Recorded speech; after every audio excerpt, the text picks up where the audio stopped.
मेरे प्यारे देशवासियों, देश के 77वें स्वतंत्रता दिवस पर आप सभी को मेरी हार्दिक बधाई। ये दिन हम सब के लिए गौरवपूर्ण और पावन है। चारों ओर उत्सव का वातावरण देखकर मुझे बहुत प्रसन्नता हो रही है। ये प्रसन्नता और गौरव की बात है कि कस्बों और गांव में यानी देश में हर जगह बच्चे, युवा और बुजुर्ग सभी उत्साह के साथ स्वतंत्रता दिवस के पर्व को मनाने की तैयारी कर रहे हैं। हमारे देशवासी बड़े उत्साह के साथ आज़ादी का अमृत महोत्सव मना रहे हैं। स्वाधीनता दिवस का उत्सव मुझे मेरे बचपन के दिनों की याद भी दिलाता है।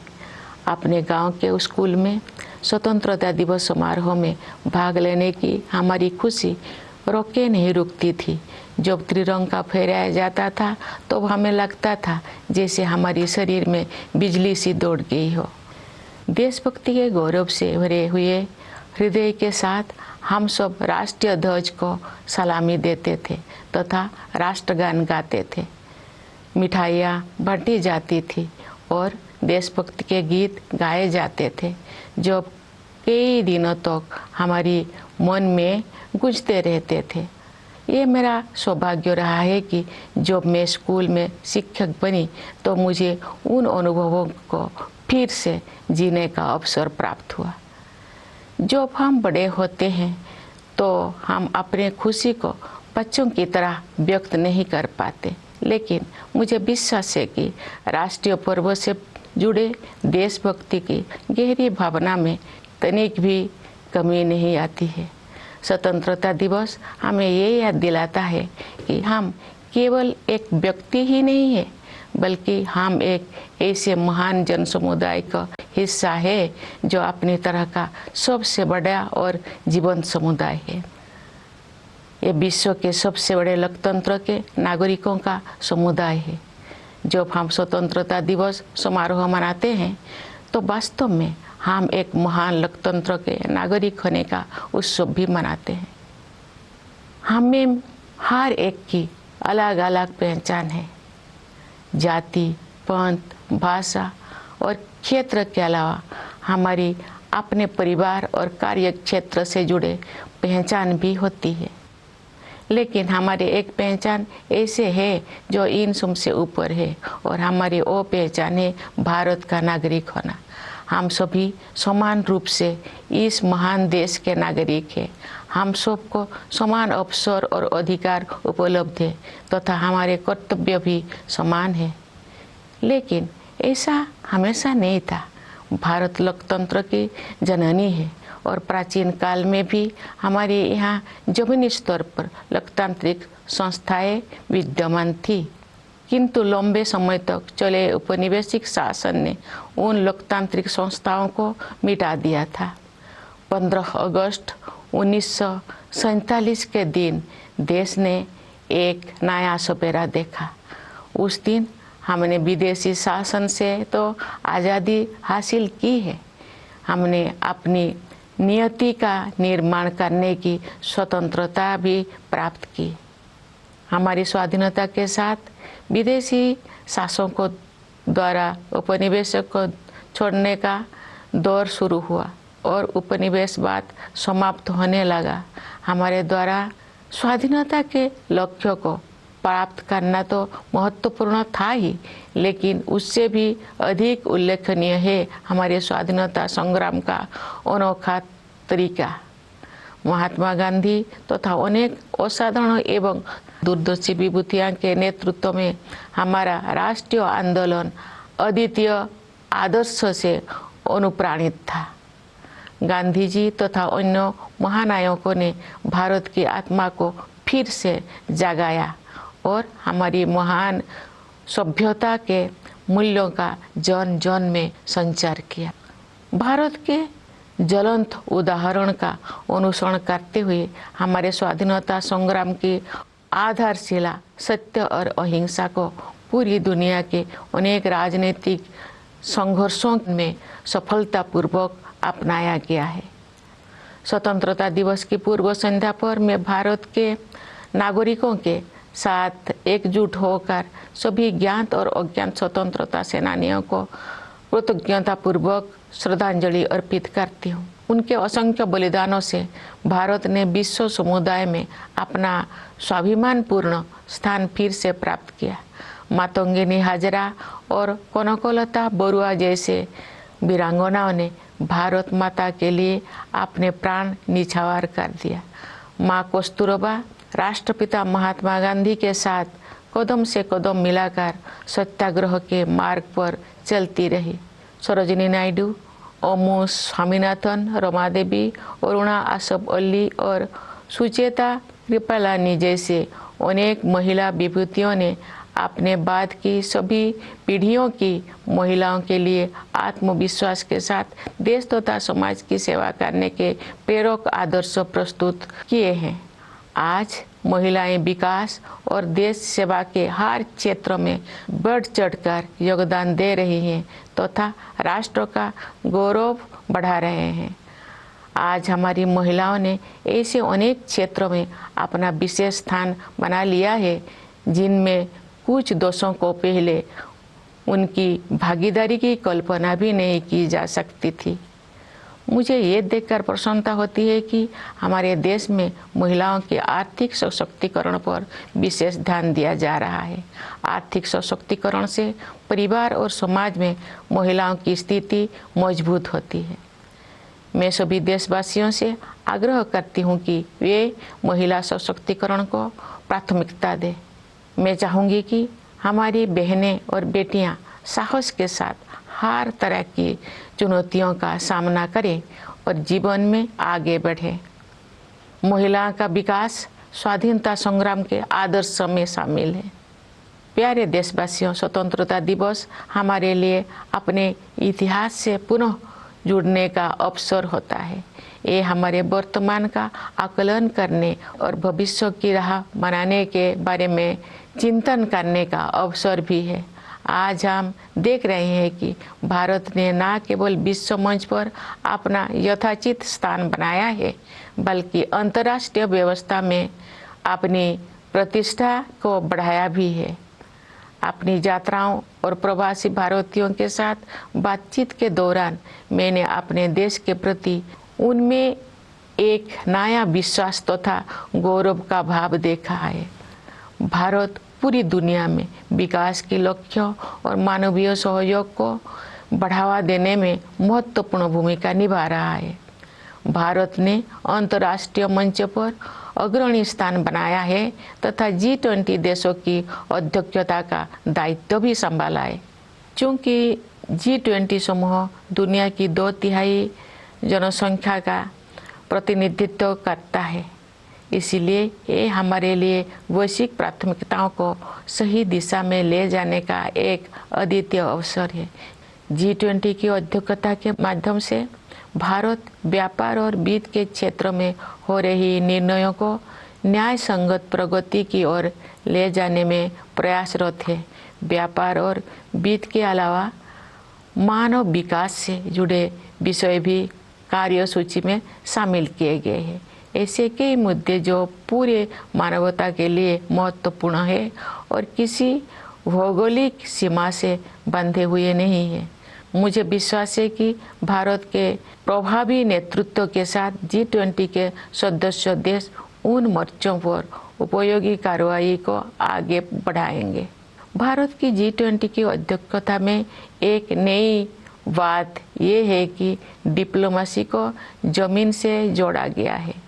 एक अंतर्राष्ट्रीय राजनयिक गतिविधि में लोगों की भागीदारी को प्रोत्साहित करने के लिए अपनी तरह का पहला अभियान चलाया गया है।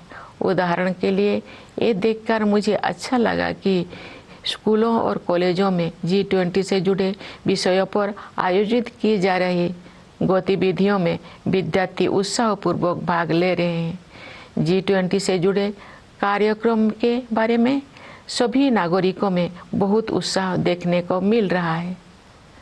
प्यारे देशवासियों, सशक्तिकरण की भावना से युक्त इस उत्साह का संचार आज संभव हो पाया है क्योंकि हमारा देश सभी मोर्चों पर अच्छी प्रगति कर रही है। मुश्किल दौर में भारत की अर्थव्यवस्था न केवल समर्थ सिद्ध हुई है, बल्कि दूसरों के लिए आशा का स्रोत भी बनी है। विश्व की अधिकांश अर्थव्यवस्थाएं नाजुक दौर से गुजर रही है। वैश्विक महामारी के कारण हुई आर्थिक संकट से विश्व समुदाय पूरी तरह बाहर नहीं आ पाया था कि अंतर्राष्ट्रीय पटल पर हो रही घटनाओं से अनिश्चितता का वातावरण और गंभीर हो गया है। फिर भी सरकार कठिन परिस्थितियों का अच्छी तरह सामना करने में सक्षम रही है। देश ने चुनौतियों को अवसरों में बदला है और प्रभावशाली जीडीपी ग्रोथ भी दर्ज की है। हमारे अन्नदाता किसानों ने हमारी आर्थिक वृद्धि में महत्वपूर्ण योगदान दिया है। राष्ट्र उनका ऋणी है।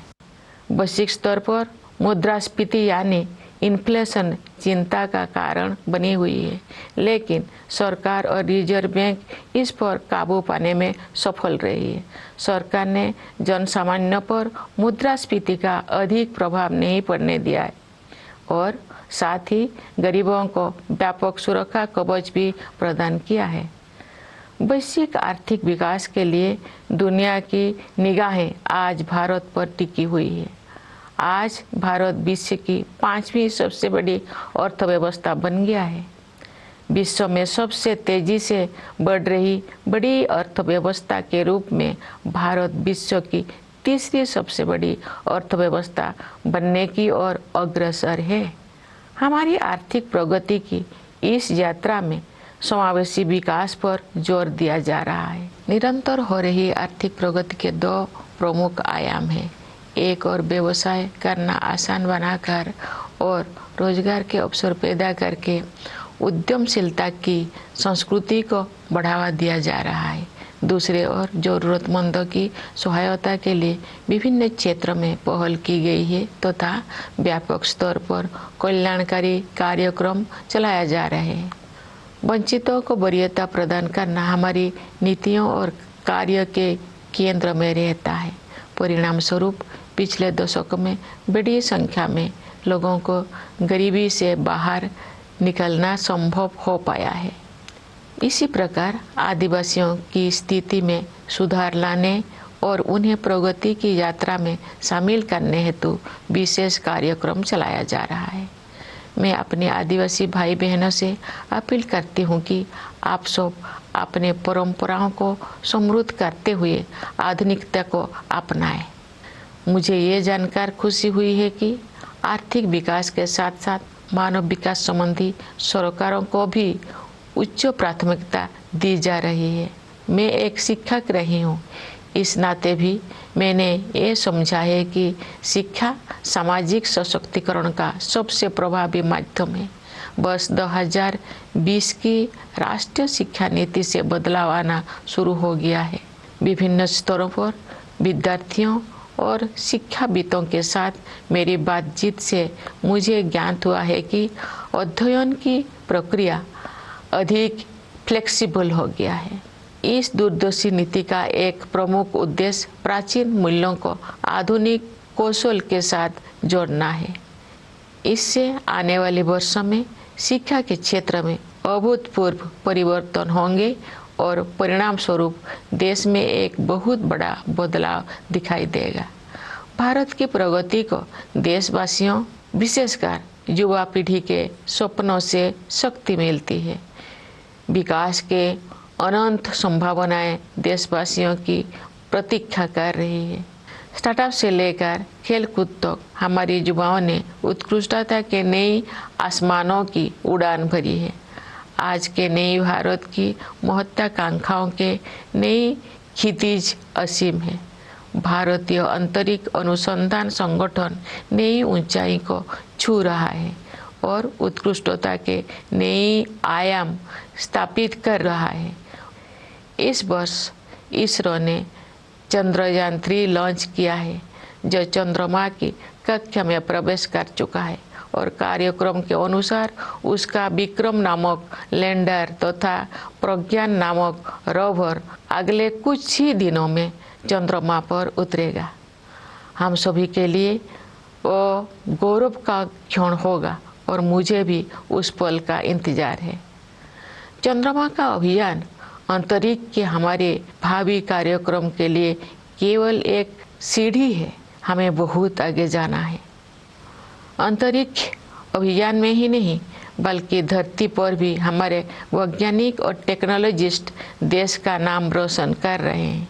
अनुसंधान, नवाचार तथा उद्यमशीलता को बढ़ावा देने के लिए अगले 5 वर्षों में 50,000 करोड़ रुपये की राशि के साथ सरकार द्वारा अनुसंधान नेशनल रिसर्च फाउंडेशन स्थापित किया जा रहा है। ये फाउंडेशन हमारी कॉलेजों, विश्वविद्यालयों और अनुसंधान केंद्रों में रिसर्च एवं डेवलपमेंट को आधार प्रदान करेगा, उन्हें विकसित करेगा तथा आगे ले जाएगा। प्यारे देशवासियों, ज्ञान विज्ञान में उत्कृष्टता प्राप्त करना ही हमारा लक्ष्य नहीं है, बल्कि हमारे लिए ये मानवता के विकास के साधन है। एक क्षेत्र जिस पर पूरे विश्व के वैज्ञानिकों और नीति निर्माताओं को और अधिक तत्परता से ध्यान देना चाहिए, वो है जलवायु परिवर्तन।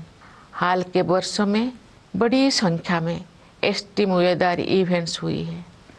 देश के कुछ हिस्सों में असाधारण बाढ़ का सामना करना पड़ा है। कुछ स्थान सूखे की मार झेलते हैं। इन सब का एक प्रमुख कारण ग्लोबल वार्मिंग को भी माना जाता है। अतः पर्यावरण के हित में स्थानीय, राष्ट्रीय तथा वैश्विक स्तर पर प्रयास करना अनिवार्य है। इस संदर्भ में ये उल्लेखनीय है कि रिन्यूएबल एनर्जी के क्षेत्र में हमने अभूतपूर्व लक्ष्यों को प्राप्त किया है। अंतर्राष्ट्रीय सौर ऊर्जा अभियान को भारत ने नेतृत्व प्रदान किया है। अंतर्राष्ट्रीय प्रतिबद्धताओं को पूरा करने में हमारा देश अग्रणी भूमिका निभा रहा है। विश्व समुदाय को हमने लाइफ यानी लाइफस्टाइल फॉर एनवायरनमेंट का मंत्र दिया है।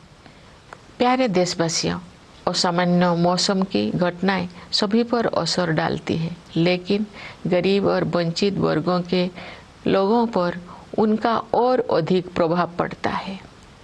शहरों और पहाड़ों क्षेत्रों के जलवायु परिवर्तन की स्थितियों का सामना करने के लिए विशेष रूप से सक्षम बनाने की आवश्यकता है। मैं ये कहना चाहूँगी कि लोभ की संस्कृति दुनिया को प्रकृति से दूर करती है और अब हमें ये एहसास हो रही है कि हमें अपनी जड़ों की ओर लौटना चाहिए। आज भी अनेक जनजातीय समुदाय ऐसे हैं जो प्रकृति के बहुत करीब और प्रकृति के साथ सौहार्द बनाकर रहते हैं।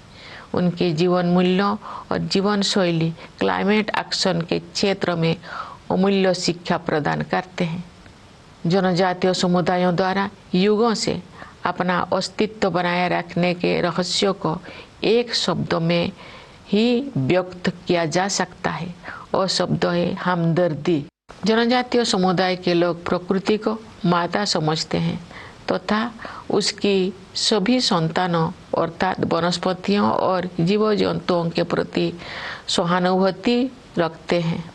कभी कभी दुनिया में हमदर्दी की कमी महसूस होती है, लेकिन इतिहास साक्षी है कि ऐसे दौर केवल कुछ समय के लिए ही आते हैं, क्योंकि करुणा हमारा मूल स्वभाव है।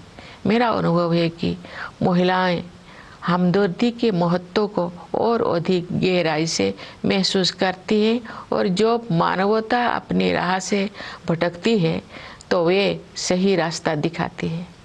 हमारे देश ने नई संकल्पों के साथ अमृत काल में प्रवेश किया है तथा हमें भारत का वर्ष 2047 तक एक विकसित राष्ट्र बनाने की दिशा में आगे बढ़ रहे हैं। आइए हम सभी अपने संवैधानिक मूल कर्तव्यों को निभाने का संकल्प लें तथा व्यक्तिगत और सामूहिक गतिविधियों के सभी क्षेत्रों में उत्कृष्ट की ओर आगे बढ़ने का सतत प्रयास करें, ताकि हमारा देश निरंतर उन्नति करते हुए कर्मठता तथा उपलब्धियों की नई ऊंचाइयां हासिल करे। प्यारे देशवासियों, हमारा संविधान हमारा मार्गदर्शक दस्तावेज है। संविधान की प्रस्तावना में हमारे स्वाधीनता संग्राम के आदर्श समाहित है। आइए हम अपने राष्ट्र निर्माताओं के सपनों को साकार करने के लिए सद्भाव और भाईचारे की भावना के साथ आगे बढ़े। स्वतंत्रता दिवस की पूर्व संध्या पर मैं पुनः आप सबको विशेष रूप से सीमाओं की रक्षा करने वाले सेना के जवानों, अंतरिक्ष सुरक्षा प्रदान करने वाले सभी बलों एवं पुलिस के जवानों तथा दुनिया के विभिन्न हिस्सों में रहने वाले प्रवासी भारतीयों को बधाई देती हूँ। सभी प्यारे देशवासियों को बहुत बहुत शुभकामनाएं। धन्यवाद। जय हिंद, जय भारत।